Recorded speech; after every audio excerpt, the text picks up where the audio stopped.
Number 26، ہر کام کو بہتر طریقے سے کرنا یہ اللہ کو پسند ہے۔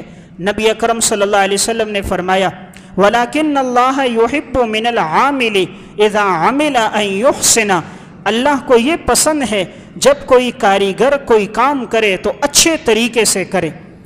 اللہ کو یہ پسند ہے کہ کاریگر انسان کام اچھے طریقے سے کرے، جو جس فن کا ماہر ہے اس کام کو غفلت سے ادا نہ کرے، سستی سے ادا نہ کرے، اچھے طریقے سے ادا کرے۔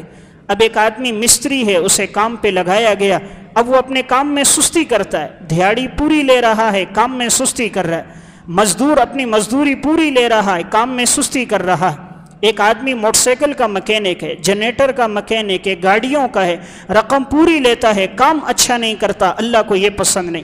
اللہ کو وہ پسند ہے کہ جو اپنے کام میں مخلص ہو، اچھے طریقے کے ساتھ کام کرے، یہ انسان اللہ کو پسند ہے۔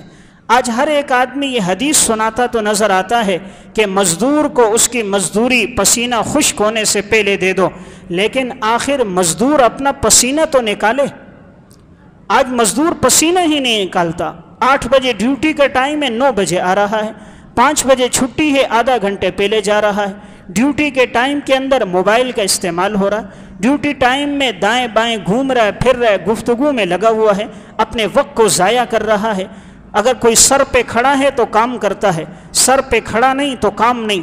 گویا اللہ کا ڈر نہیں، انسان کا ڈر، یا کیمرے کی آنکھ ہو تو اس کا ڈر ہے۔ اس لیے آج ہر فیکٹری والے نے کیمرہ لگا دیا کہ آج کے نادان کے دل میں اللہ کا ڈر نہیں ہے، کیمرے کی آنکھ کا ڈر ہے۔ اس لیے اللہ کو وہ کاریگر انسان پسند ہے جو اپنے کام میں مخلص ہو، اچھے طریقے کے ساتھ کام کرے۔